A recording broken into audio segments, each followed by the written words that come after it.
호산나 찬양대의 찬양처럼 하나님의 크신 놀라우신 은혜가 우리 모든 성도님들에게 가득하기를 주님의 이름으로 축복합니다. 우리 저에 계신 분들에게 이렇게 한번 인사해 보겠습니다. 하나님의 은혜가 충만하기를 축복합니다. 하나님의 은혜가 충만한 삶을 살게 하실 줄 믿습니다. 말씀 듣기 전에 이번 주 암송구절 우리 같이 암송하고 하나님 말씀 함께 듣도록 하겠습니다. 지난주에 암송했던 고린도전서 3장 16절 말씀 우리 같이 암송해 보겠습니다. 시작.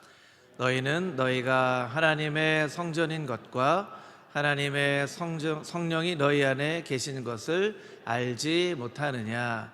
고린도전서 3장 16절 말씀. 아멘. 이번 주 암송구절 우리가 잘 아는 말씀이죠. 고린도전서 13장 13절 함께 읽겠습니다. 그런즉 믿음, 소망, 사랑 이 세 가지는 항상 있을 것인데 그 중에 제일은 사랑이라. 고린도전서 13장 13절 말씀. 아멘. 이 말씀 한 주간 열심히 암송할 수 있게 되기를 바랍니다. 오늘 읽은 디모데전서 6장 3절에서 10절 말씀을 가지고 경건을 연습하는 삶이라는 제목으로 함께 은혜를 나누도록 하겠습니다. 만약 여러분이 여행을 하게 될 때 여러분에게 지도가 있고 나침판이 있다면, 그리고 그 지도와 나침판 중에 한 가지만 선택할 수 있다면 여러분은 어떤 것을 선택하시겠습니까?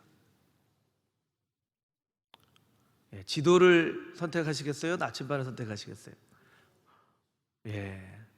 사람마다 상황마다 대답이 다른 것 같아요. 내비게이션을 보고 가면 되죠, 이렇게 하실 수도 있을 것 같아요.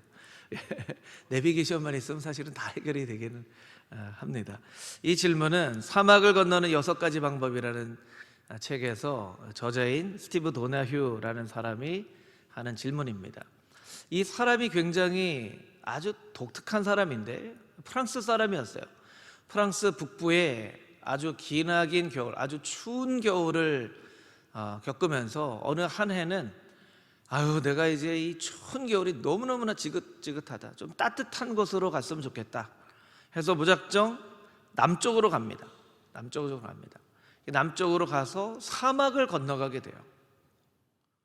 사실은 사막은 따뜻한 곳이 아니라 더운 곳인데 어떻게 하여튼간 사막을 가게 돼요. 추운 곳이 싫어서 무작정 남쪽으로 가다 보니까 사막이 나와서 사막을 건너게 되는데, 이 사람이 사막을 건너다가 사막을 다 건너간 후에 이 사막을 건너가는 6가지 방법이라는 책을 씁니다. 그리고 나중에는 인생을 건너가는 6가지 방법이라는 책을 쓰고, 이 책을 쓰는 것이 계기가 돼서 전 세계를 다니면서 강연을 하는 강연가가 됩니다. 참 인생은 참 예측할 수 없는 것 같아요. 그냥 추운 겨울이 너무너무 싫다, 좀 따뜻한 곳에 갔으면 좋겠다라고 하는 한 가지 생각이 이 사람의 인생을 완전히 바꿔 놓은 것이죠. 이 저자가 얘기합니다. 상황에 따라서 다른데 만약에 산에 올라간다라고 하면 나침판보다는 지도가 필요하다. 복잡한 산세와 길들을 가기 위해서는 아주 자세하게 설명이 되어 있는 지도가 반드시 필요하다. 근데 만약에 사막을 가게 된다면 지도는 필요하지 않고 방향을 잡는 나침판이 필요하다라는 것입니다. 여러분, 산으로 올라간다는 것은 분명한 목표가 있다는 것이죠. 여러분, 산은 보이는 꼭대기, 이 꼭대기가 자고 일어나면 저쪽으로 바뀌어지는 그런 일은 절대로 일어나지 않습니다.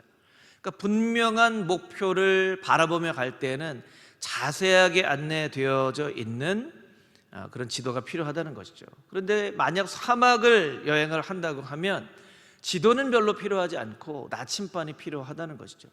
왜냐하면 어제 분명히 이 오른쪽에 있었던 모래 산이 자고 일어나 보니까 바람이 싹 불어서 이 왼쪽으로 산이 옮겨졌어요.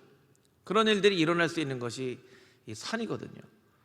그래서 사막에서는 지도가 필요하지 않고 반드시 나침반, 방향을 잡을 수 있는 나침반이 필요하다. 이 사람이 그런 이야기를 합니다. 그리고는 질문을 합니다. 그럼 우리의 인생은 산을 올라가는 것과 같다고 비유할 수 있을까? 아니면 사막을 걸어가는 것과 같다고 비유할 수 있을까?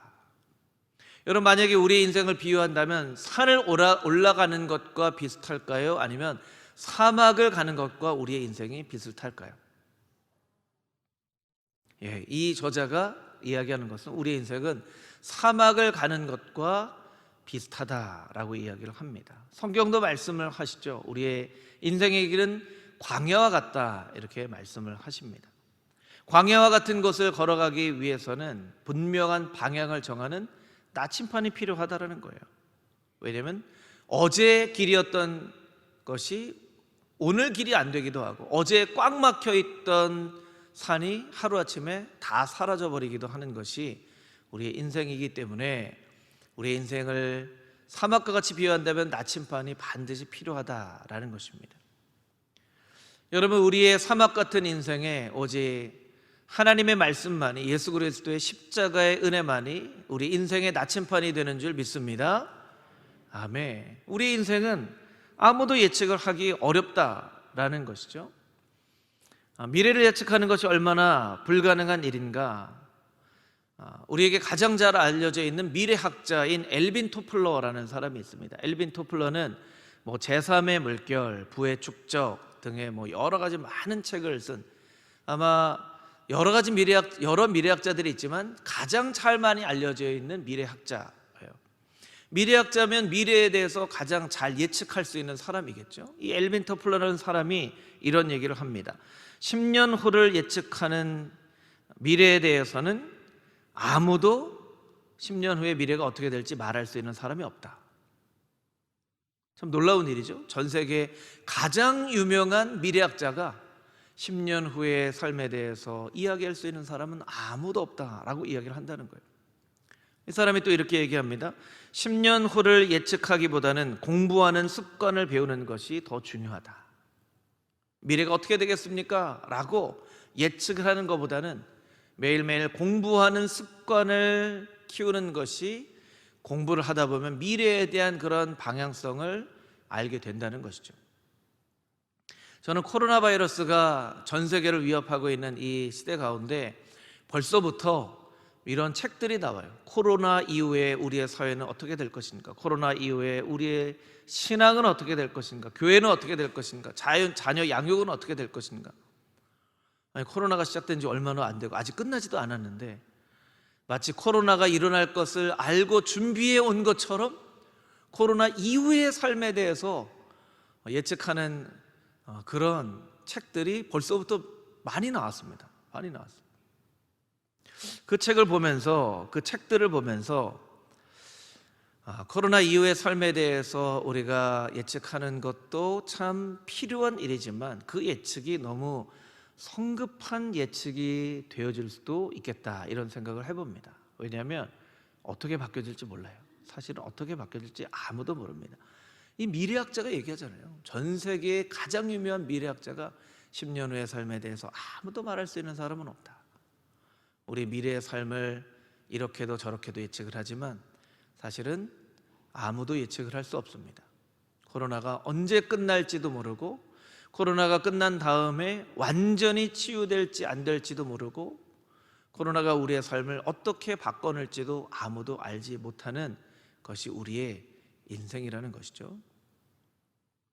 우리는 불안하고 답답한 마음을 가지고 있습니다. 그러나 우리 인생의 나침판 대신 하나님의 말씀과 예수 그리스도의 십자가를 매일매일 바라보며 살아갈 때 우리는 미래를 예측할 수 없는 사람이기는 하지만 한 걸음 한 걸음 하나님의 인도하심을 따라 살아가는 삶은 능히 살아갈 수 있다는 것이죠. 여러분, 예수님을 따라 한 걸음 한 걸음 걸어나가는 금호중앙교회의 귀하고 지혜로운 성도님들이 다 되시기를 주님의 이름으로 축복합니다. 아멘. 오늘 말씀은 우리의 사막이라는 인생을 어떻게 걸어가는가, 나침판과 같은 역할을 하는 두 가지 메시지를 오늘 본문 말씀을 통해서 함께 살펴보려고 합니다. 먼저 3절부터 5절까지에 있는 말씀을 함께 다시 읽어보도록 하겠습니다. 3절부터 5절 함께 읽겠습니다. 누구든지 다른 교훈을 하며 바른 말, 곧 우리 주 예수 그리스도의 말씀과 경건에 관한 교훈을 따르지 아니하면 그는 교만하여 아무것도 알지 못하고 변론과 언쟁을 좋아하는 자니 이로써 투기와 분쟁과 비방과 악한 생각이 나며 마음이 부패하여지고 진리를 잃어버려 경건을 이익의 방도로 생각하는 자들의 다툼이 일어나느니라. 아멘. 나침반과 같은 역할을 하는 첫 번째 메시지, 빠른 길로 가기보다 바른 길로 가라는 것입니다. 우리 같이 한번 따라해 보겠습니다. 빠른 길로 가기보다 바른 길로 가라. 하나님은 늘 우리에게 말씀하십니다. 하나님 보시기에 바른 길로 가라. 세상은 우리에게 이야기합니다. 인생을 살아갈 수 있는 빠른 길이 있다. 우리는 이 세상에 발을 대고 살아갈 수밖에 없는 사람이면서 동시에 저 하늘의 시민권을 가지고 있는 사람들이기 때문에 두 가지 메시지를 우리가 같이 듣게 돼요. 바른 길로 가라는 성경의 메시지와 빠른 길이 있다고 하는 세상의 메시지를 들으면서 때로는 빠른 길로 갔다가 바른 길로 갔다가 왼쪽으로 갔다가 오른쪽으로 갔다가 이걸 뭐라고 그러죠? 갈팡질팡한다고 그러죠. 갈팡질팡하고 우왕좌왕하면서 살아갈 수 있다는 거예요. 우왕좌왕하면서 살아가지 않기 위해서는 하나님께서 말씀하시는 이 영적인 메시지를 귀담아 들어야만 한다는 것이죠. 운전을 하다 보면 때로 빠른 길을 안내해주는 그런 길들을 안내받기도 합니다. 원래는 큰 길로 가야 되는데 빠른 길이 있습니다 하고 골목길로 안내를 내비게이션이 하는 경우가 있어요. 그런데 그 안내를 따라가다 보면 처음에 안내를 했을 때는 괜찮았는데 가다 보면 다 그 안내를 듣는 거예요. 나만 듣는 게 아니고 다 그 안내를 듣는 거예요. 그러니까 빠른 길이 있다는 얘기를 수없이 많은 사람이 듣고 갑자기 거기에 차가 몰리게 되면 골목길에 오히려 차가 꽉 막혀서 가지도 못하고 후퇴하지도 못하고 옆길로 가지 못하는 더 낭패를 보는 그런 경험을 하게 되죠. 3절 말씀에 바른 말을 따라 살아가야 된다라고 말씀을 하시는데, 바른 말 곧 우리 주 예수 그리스도의 말씀과 경건에 관한 교훈을 따르지 아니하면, 이 말씀은 예수 그리스도의 말씀과 경건에 관한 교훈, 바른 말을 따라 살아야만 한다라는 말씀이죠. 이 말씀을 따라 살아가지 아니하면 어떻게 됩니까? 마음이 교만해집니다.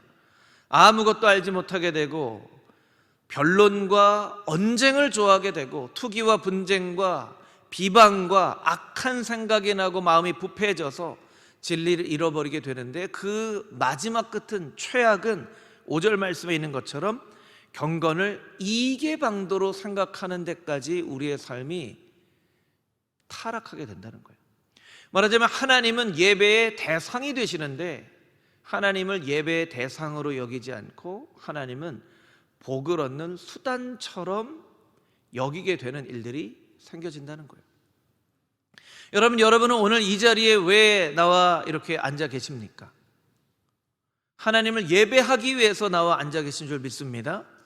근데 만약에 여러분 가운데 어떤 분이 이렇게 나와서 금호중앙교회에서 살다 보면 조금 내 사업에 관련된 사람을 만날 수 있겠지, 하나님을 예배해야 되는데 누가 내 사업에 도움을 줄 사람인가 이렇게 다 눈여겨본다면 그런 사람은 경건을 이익의 방도로 생각하는 사람이겠죠. 한국교회 가운데는 그런 사람들이 혹여 간혹가다 있기도 한다고 합니다. 그런데 이제 이 이민사회에 가면 그런 사람들이 굉장히 더 많아요. 이민사회는 교회의 역할뿐만 아니라 한인사회 커뮤니티 같은 역할을 하기 때문에 어느 교회 가야 이민 잘 정착할 수 있고 성도들이 많아야 사업을 하더라도 조금이라도 더 팔아주지 않겠어? 이렇게 얘기를 하면서 교회에 나오는 것을 이익의 방도로 삼는 그런 출발점으로 신앙생활을 하는 경우들이 많이 있다는 것이죠. 물론 그것을 통해서도 하나님을 진실하게 만나게 되면 너무나 다행이지만, 그렇지 않게 되면 신앙이 수단이 되어집니다. 그런데 그 시작은 어디에 있습니까? 다른 교훈을 귀담아 듣는 것에서 시작한다는 거예요. 이 당시에 이 디모데전서 말씀을 쓸 당시에는 소피스트라고 하는 이 궤변론자들, 철학자라고도 하기는 하지만 궤변론자라고 하는 게 맞습니다. 이 사람들은 떠돌아다니면서 웅변술이나 궤변을 돈을 받고 가르쳤어요. 뭐 예를 들면 물건을 파는 어떤 한 사람을 만나게 되면 내가 이 물건을 잘 파는 방법을 알려줄 테니까 나에게 좀 돈을 주시오. 근데 정말로 잘 파는 방법을 알려주는 게 아니라 이 물건이 좋지 않은데도 좋은 물건인 것처럼 말로 꾸밀 수 있는 방법을 알려준다는 거예요. 이 물건이 사실은 좋지 않아요. 좋지 않은데 그냥 눈속임으로 이 물건은 막 너무 좋습니다. 너무 좋습니다. 그리고 막 원산지를 막 속이기도 하고 기능을 속이기도 하고 막 그렇게 하죠. 네. 제가 예전에 중국에 살 때 뭐 중국은 아직도 가짜들이 많죠. 가짜들이 많아요. 일명 뭐 짝퉁이라고도 하는데 아이리버라고 하는 이 MP3 음악을 듣는 그게 필요해서 갔더니 저를 데리고 한참을 어디로 끌고 가더라고요. 한참을. 그래서 저는 나중에 겁나더라고요. 이렇게 내가 따라가다가 혹시 잘못되는 거 아닌가 막 한참을 골목골목을 지나서 막 올라가서 막 그러더니 딱 물건을 내놓는데 아이리버가 아니에요. 이거 아이리버 판다. 이게 중국의 아이리버입니다. 이 얘기예요. 아니 이게 아이리버가 아닌데 이게 중국의 아이리버입니다 하는 거예요. 잘못된 물건을 파는 방법들을 설명하는 궤변론자들이 이 때에도 이렇게 있었다는 것이죠.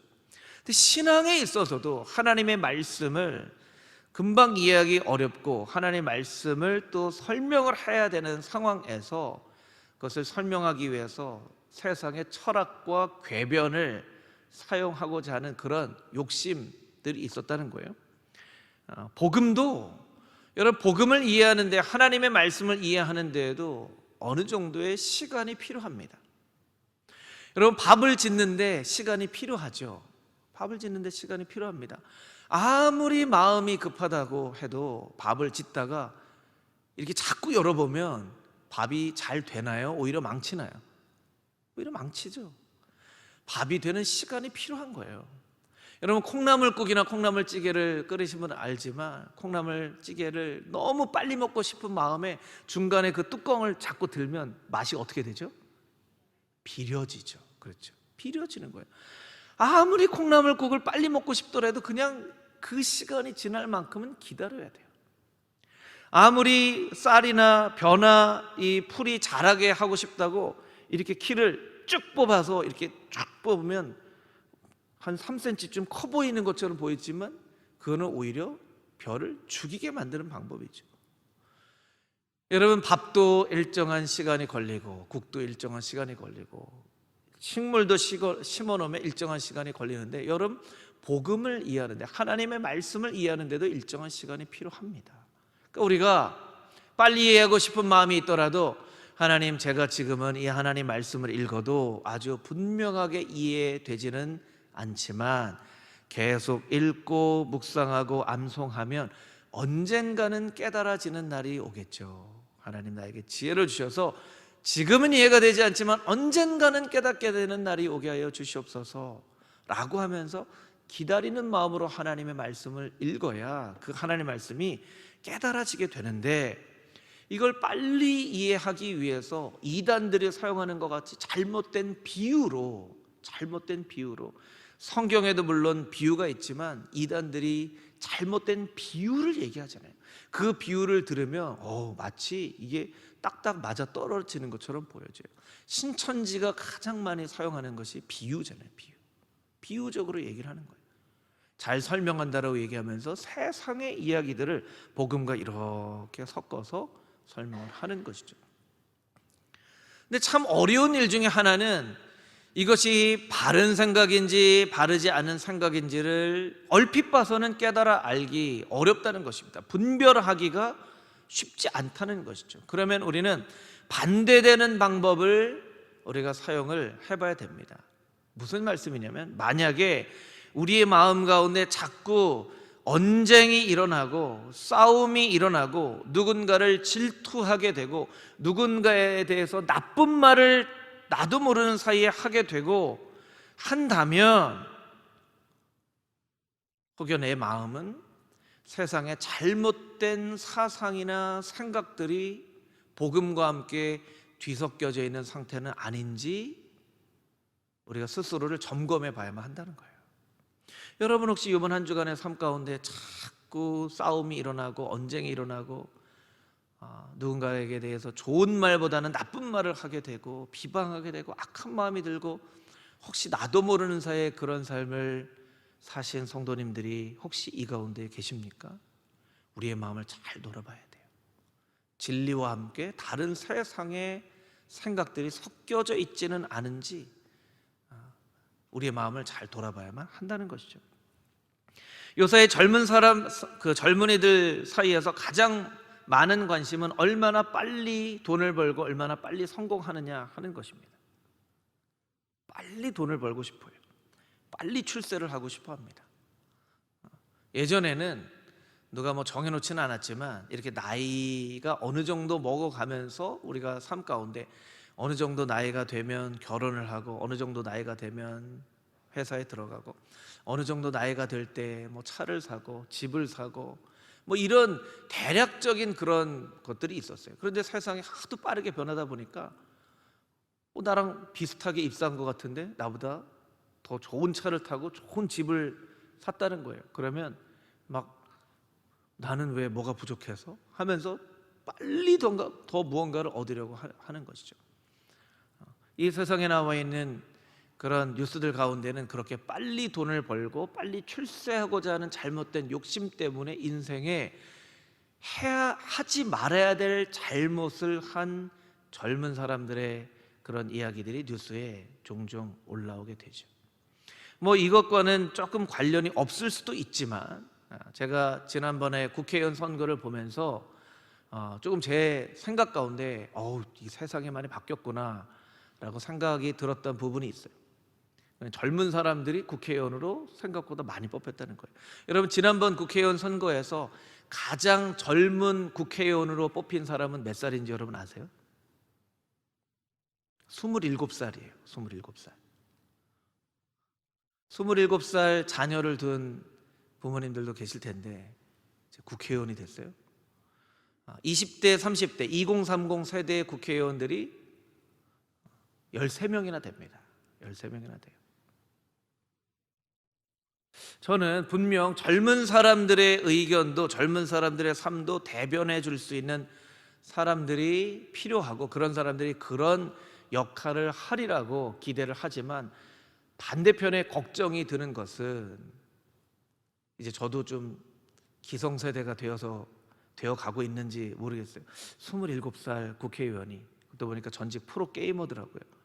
그러니까 정치에 대한 어떤 그런 이해가 깊지 않은 게임을 전문적으로 했던 어떤 27살의 젊은 국회의원이 정말 이 국회라고 하는 정치라고 하는 아주 너무나 거친 그런 삶 가운데 들어가서 자기의 의견을 피력하고 젊은 사람들을 대변해서 뭔가 법을 세우는 그 일을 정말 잘 할 수 있을까 하는 걱정과 염려도 한편에 지우지를 못하겠는 거예요. 여러분 젊은 국회의원들을 위해서 정말 그 자신의 역할을 할 수 있도록 우리가 정말 많이 기도해야만 합니다. 정말 많이 기도해야 돼요. 혹여나 그 사람의 이름이 많이 알려졌다라는 것 때문에 그 사람을 어떤 정치적인 어떤 인물로 세우려고 하는 사람들의 어떤 그런 부분이 있는 것은 아닌가 하는 그런 생각이 들기도 한다는 것이죠. 소학에 보면 11세기 중국 북송의 가장 유명한 대철학자라고 하는 정의라고 하는 사람이 인생에 반드시 조심해야 될 3대 제약에 대해서 이렇게 이야기를 합니다. 첫 번째가 소년등과, 두 번째가 조상음덕, 세 번째가 높은 재주입니다.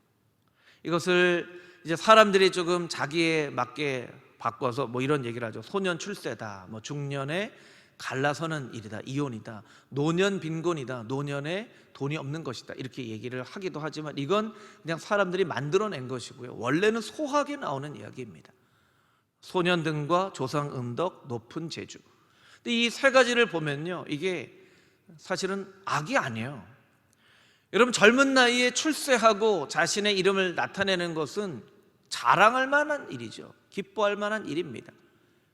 그런데 조심해야 될 일이라는 거예요. 조상 음덕, 조상님들이 아주 큰 명예와 부를 쌓아서 그것을 자녀들에게 물려주는 것, 이거 참 복된 일이고 축복받은 인생이라고 할 수 있겠죠. 그런데 조심해야 된다는 거예요. 자기가 재능이 너무나 많아요. 탁월한 재능을 가지고 있습니다. 그냥 감사할 일이죠. 그런데 조심해야 될 일이라는 거예요. 지난주에 신명기의 말씀을 우리가 새벽 예배 때 묵상을 하면서 하나님께서 이스라엘 백성들에게 반드시 주의해야 될 올무에 대해서 말씀을 하셨는데, 금과 은이 올무가 된다, 하나님의 말씀을 망각하는 것이 올무가 된다, 아름다운 것만을 추구하는 것이 올무가 된다. 올무는 무엇입니까? 겉으로 볼 때는 평범한 것처럼 보여지지만 그 가운데 실제로 덫이 있는 것이죠. 조심해야 된다는 거예요. 소년등과 젊은 시절에 아주 출세하는 일, 이건 굉장히 자랑할 만한 일이지만 주의해야 될 일이라는 거예요. 주의해야 될 일이라는 거예요.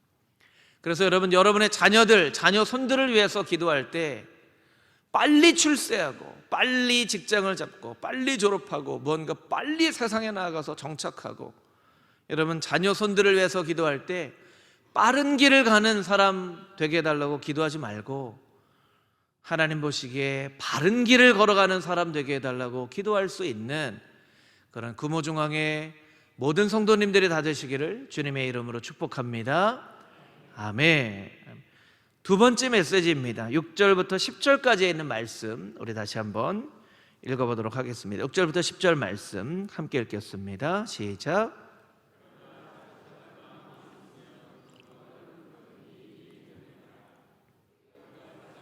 아무것도 가지고 온 것이 없음에 또한 아무것도 가지고 가지 못하리니 우리가 먹을 것과 입을 것이 있은즉 족한 줄로 알 것이니라. 부하려 하는 자들은 시험과 올무와 여러 가지 어리석고 해로운 욕심에 떨어지나니 곧 사람으로 파멸과 멸망에 빠지게 하는 것이라. 돈을 사랑함이 일만 악의 뿌리가 되나니 이것을 탐내는 자들은 미혹을 받아 믿음에서 떠나 많은 근심으로써 자기를 찔렀도다. 아멘. 사막과 같은 인생 가운데 나침판이 되어지는 두 번째 메시지, 자족하는 마음을 배우라는 것입니다. 같이 한번 따라 보겠습니다. 자족하는 마음을 배우라. 이 자족이라고 하는 것, 6절에 나와 있는 이 자족이라고 하는 말은 그 당시 사람들에게 널리 알려져 있는 단어예요. 당시에 가장 유명했던 철학의 학파 중에 하나인 스토아 학파. 스토아 학파의 가장 중심된 철학의 메시지가 자족입니다. 아우탈리케이아라고 하는 말인데 완전한 만족을 말하는 것이죠. 외부의 환경으로부터 독립된 완전한 심적인 평화, 이것을 자족이라고 이야기를 하고 있습니다. 본문 7절은 우리에게 이렇게 얘기를 합니다. 우리가 세상에 아무것도 가지고 온 것이 없음에, 여러분 우리가 지금 입고 있는 옷이나 가지고 있는 물건들, 우리가 세상에 아무것도 가지고 온 것이 없어요.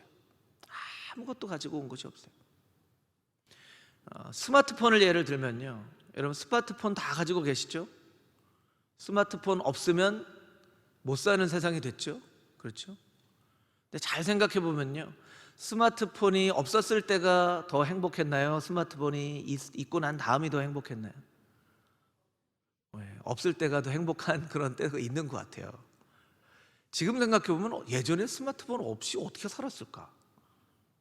그런 생각을 하는데, 스마트폰 없을 때가, 여러분 스마트폰이 나올 때 이름을 스마트폰이라고 지은 것은 이렇게 얘기를 한 거예요. 이제는 집에서나 직장에서나 해야 될 일을 이 스마트폰으로 다 할 수 있습니다. 빨리 일 처리를 하게 되면 그만큼 남은 시간을 가족과 함께, 자녀와 함께, 여러분 자신을 위해서 보내게 될 것입니다. 스마트폰이 여러분의 삶의 질과 여러분의 시간을 많이 확보해 줄 것입니다 라고 우리에게 홍보를 한 게 스마트폰이에요.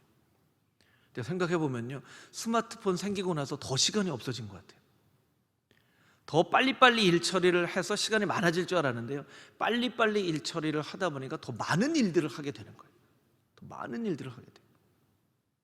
스마트폰이 정말 스마트한가? 이런 생각을 하게 된다는 것이죠. 내가 스마트폰을 도구로서 잘 이용하는지, 내가 스마트폰에 혹시 노예처럼 이거 없어서는 안 될 거라고 생각하진 않은지, 어디를 나갔다가도 뒤져보고 스마트폰 없으면 다시 집으로 가야지만 스마트폰이 없으면 막 불안하는 그런 스마트폰에 매여 있는 삶을 살아가게 된다는 것이죠. 스마트폰 뿐이겠습니까? 우리가 살아가는 모든 것이 우리를 매어 놓는다면 우리는 반드시 이 말씀을 기억해야 될 것입니다. 이 아무것도 우리가 이 세상에 가지고 온 것이 없으니. 또 우리에게 이 얘기를 합니다. 아무것도 가지고 가지 못하리니. 아무것도 가지고 가지 못하리니. 우리가 누리고 있는 것 아무것도 우리가 가지고 갈 수 없습니다. 가지고 갈 수 있는 게 아무것도 없어요. 하나님, 제가 그래도 한 3개만 가지고 갈 수 있도록 해주시면 제가 꼭 가지고 가고 싶은 게 있는데 아무리 우리가 때를 써도 가져갈 수 없습니다. 우리가 입고 있는 이 옷과 돌아간 고인의 시신에 입히는 수의의 아주 근본적인 차이는, 수의에는 주머니가 없어요. 주머니가 없어요. 주머니가 없다는 것은 가지고 갈 수 있는 것이 아무것도 없다는 의미이기도 합니다. 가지고 갈 수 있는 거 아무것도 없어요. 근데 우리는 아무것도 가지고 온 것이 없고 아무것도 가지고 갈 것이 없는데 왜 이 세상에서 아둥바둥 더 많은 것을 가지려고, 더 많은 것을 누리려고, 더 많은 것을 얻으려고, 마치 이것을 영원히 누릴 수 있는 것처럼 우리가 생각하면서 살아가느냐는 거예요.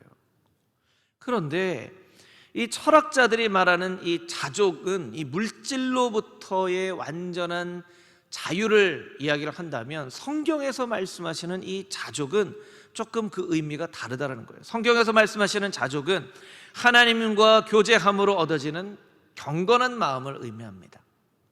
이것도 같이 한번 따라해 볼까요? 성경의 자족은 하나님과 교제함으로 얻어지는 경건한 마음입니다. 할렐루야. 이 경건한 마음이라고 할 때 이 경건은요, 영어로 보면 godliness, 좀 설명하기가 쉽지는 않아요. 하나님을 아는 마음, godly, 신적인 것, 뭐 이런 뜻인데 이 반대의 의미를 살펴보면 좀 의미를 이해할 수 있습니다. 이 불경건을 이해하면 될 텐데요. 로마서 1장 18절 말씀을 우리 자막으로 같이 한번 읽어보도록 하겠습니다. 함께 읽겠습니다. 하나님의 진노가 불의로 진리를 막는 사람들의 모든 경건하지 않음과 불의에 대하여 하늘로부터 나타나나니. 이 경건하지 않음에 대한 단어를 보니까 godlessness예요. godlessness. 하나님 없는 것이죠. 하나님 없는 것. 여러분, 어떤 사람이 정말 선행을 베풀고 다른 사람을 대하는 태도도 너무 좋고 정직하고 정말 많은 사람들을 돕고 살아가는데 그 마음에 하나님이 없어요. 하나님이 없어요. 성경은 그런 사람을 불경건하다라고 얘기를 하는 거예요. 근데 어떤 사람은 너무나 흠도 많고 잘못도 많고 실수도 많고 그래서 늘 하나님 앞에 나와서 울면서 그 죄를 회개하고 고백하지만 세상에 나가서는 또 넘어지고 이런 삶을 사는데 그의 마음의 중심에는 하나님이 계셔요. 그런 사람을 성경에서는 경건하다 이야기를 합니다. 여러분, 경건은 우리의 말이나 태도나 행동에 따라서 이야기할 수 있는 게 아닙니다. 우리가 살다 보면 그런 얘기를 하죠. 저 사람은 법 없이도 살 수 있는 사람이야 라고 얘기를 합니다. 여러분, 사람이 법 없이는 살 수 있는지 모르겠지만 하나님 없이는 살 수 없습니다. 여러분, 그 사실을 믿으십니까? 하나님 없이는 살 수가 없어요. 성경은 불경건을 뭐라고 말씀하냐면 godlessness, 하나님 없는 삶이라고 이야기를 한다는 거예요. 그런데 하나님을 없는 삶만큼 더 경계해야 될 것이 하나 있는데 이런 것이죠. 어떤 때는 하나님만 믿고 의지하면서 살아가는 것처럼 막 살다가 어떤 때는 또 하나님 없이도 살아갈 수 있는 것처럼 사는 거예요. 그러니까 마치 스위치를 껐다가 켰다가 껐다가 켰다가 하는 것처럼 하나님 필요할 때는 스위치를 켜고 하나님 정말 사랑합니다. 하나님 정말 사랑하고 하나님 없이는 아무것도 내가 할 수 없습니다 얘기를 하고 어떤 때는 하나님 필요 없을 때는 스위치를 딱 꺼요. 그래서 하나님이 광고가 라고 얘기를 하시는데도 누가 나를 부르지? 하나님, 마치 하나님 없는 것처럼 아무렇게나 살아요. 스위치를 껐다가 켰다가 하는 그런 사람의 믿는 하나님은 마치 알라딘의 램프에 나오는 요정 지니와 같은 하나님을 찾는 거예요. 내가 필요할 때는 막 램프를 부면서 쫙 뭘 해드릴까요 주인님 하는 것처럼 하나님을 믿는 그런 신앙인들도 있다는 것이죠. 여러분, 코로나 바이러스로 인해서 우리가 인터넷으로 예배를 드릴 수밖에 없는 세상이 되어져 버렸지만 반드시 우리가 꼭 기억해야 될 것이 있습니다. 여러분, 인터넷으로 예배 드리는 세상에 우리가 반드시 주의해야 될 것은요, 내가 예배를 드리고 싶을 때 예배를 드릴 수 있다는 거예요. 예전에는요, 내가 예배를 드리는 게 아니라 예배를 드려야만 하는 시간과 예배를 드려야만 하는 장소와 예배를 드려야 하는 방법들에 나의 모든 것을 맞춰야 예배를 드릴 수가 있었어요. 여러분, 구약의 레위기의 말씀을 보면 구약의 제사의 방법이 너무나 복잡합니다. 제사장의 의복도 보면 너무나 참 복잡해요. 참 하나님도 이스라엘 백성들이 그렇게 생각했을 거예요. 아니, 이 광야에 청색실, 홍색실, 가늘게 꼰 배실, 이걸 어떻게 말하고? 근데 하나님이 제사장의 의복을 만들 때는 청색실, 홍색실, 가늘게 꼰 배실을 가지고 만들어라. 그럼 그대로 만들어야 되는 거예요. 그대로 만들어야 되는 거예요. 하나님께서 레위기를 통해서 우리에게 말씀을 해주시는 것은 내가 너희에게 이야기한 법칙에 너희가 맞춰야 된다는 거예요. 인터넷으로 예배를 드리는 세상에서 우리는 잘못 생각할 수 있는 것은 내가 예배를 드리고 싶을 때 예배를 드린다는 거예요.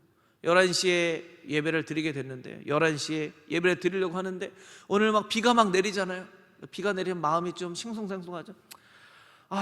오늘은 비도 내리는데 괜히 예배 드릴 마음이 아니다. 오늘은 지금만 꼭 예배를 드려야 되나? 그리고 예배를 안 드리는 거예요. 그리고 밤 9시, 10시쯤 가니까 예배를 안 드리고 하루를 지나가기는 양심에 좀 찔리고 한 10시쯤 예배를 드리지 하고 예배를 드리는 거예요. 예배를 드리기 위해서는 이 장소에 와야만 되는데 예배를 하나님이 어디든 계시다고 했는데 사무실에서 드릴 수도 있고 침대에 누워서 이렇게 예배를 드릴 수도 있고. 여러분, 인터넷으로 예배를 드리는 세상에서 우리가 정말로 경계해야 되는 것은 무엇이냐면 내 마음에 따라서 예배를 결정하고 내 마음에 맞춰서 모든 예배 방식을 결정할 수 있다고 생각하는 그 생각입니다. 그래서 인터넷으로 예배를 드리려 한다 하더라도요, 시간을 반드시 정해놔야 되고 예배 드리는 공간을 정해놔야 되고 그 시간과 공간에 맞춰서 하나님, 제가 이 시간과 공간에 맞추어 예배를 드립니다 라고 예배를 드려야지만 정말 하나님이 기뻐하시는 예배에 가까운 예배를 드릴 수가 있는 것입니다. 요새는 이런 말을 잘 쓰지 않지만 이 스마트폰이 나왔을 때에 사람들이 어떤 이야기를 했냐면 유비쿼터스라는 말을 이야기를 했어요. 그런 얘기 들어보신 적 있으실 거예요. 유비쿼터스. 유비쿼터스는 라틴어로 언제 어디서나 존재한다라고 하는 뜻이에요. 스마트폰을 가지고 있으면 이제 언제 어디서나 세상과 소통할 수 있고 일을 볼 수도 있고 할 수 있다는 거예요. 이게 유비쿼터스예요. 그런데 여러분, 생각해 보십시오. 언제 어디서나 존재하는 분은 하나님 한 분밖에는 없습니다. 여러분, 그 사실을 믿으십니까? 하나님 한 분밖에 없어요. 그런데 스마트폰이 나오면서 언제 어디서나 존재하는 세상입니다. 이 스마트폰만 가지고 있으면 당신은 언제 어디서든 무엇을 누구와도 소통할 수 있는 그런 세상으로 갑니다. 이렇게 우리에게 얘기를 하는 거예요. 사실은 그 얘기가 우리에게 얼마나 무서운 얘기인지를 우리가 알고 있었어야만 됐어요.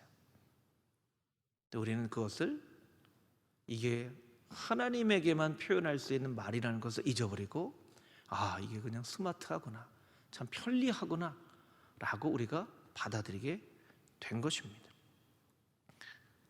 그렇게 살다 보면 우리 10절에 있는 말씀처럼 일만하게 뿌린 돈을 사랑하게 되고, 10절 말씀에 우리에게 뭐라고 말씀하십니까?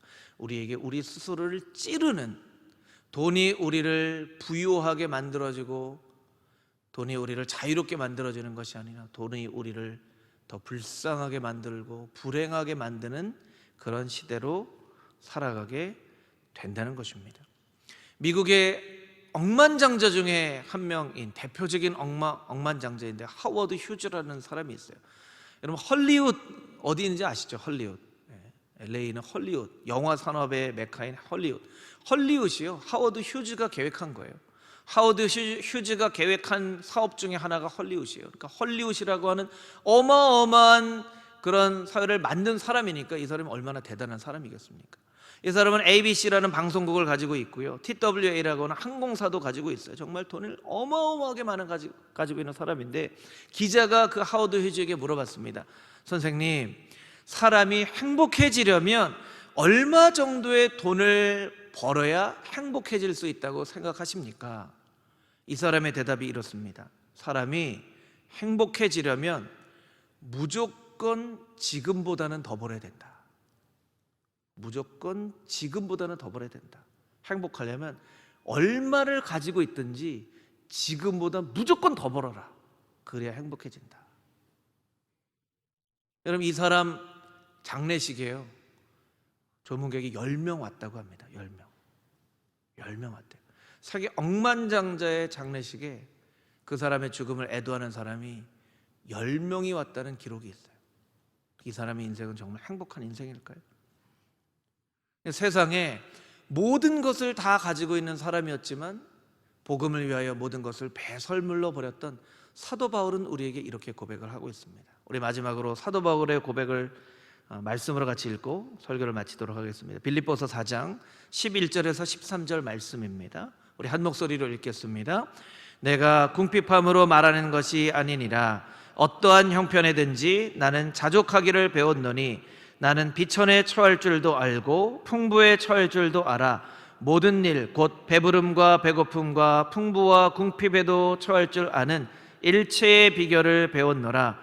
내게 능력 주시는 자 안에서 내가 모든 것을 할 수 있느니라. 아멘. 사도 바울은 우리에게 이렇게 고백합니다. 내게 능력 주시는 자 안에서는 내가 모든 것을 할 수 있다. 그것이 진정으로 자족할 수 있는 삶인 것이죠. 하나님만 나에게 계시면 나는 모든 것을 할 수가 있는 것입니다. 만약 하나님이 나에게 계시지 않으면 나는 아무것도 할 수 없는 존재가 되어지는 것입니다.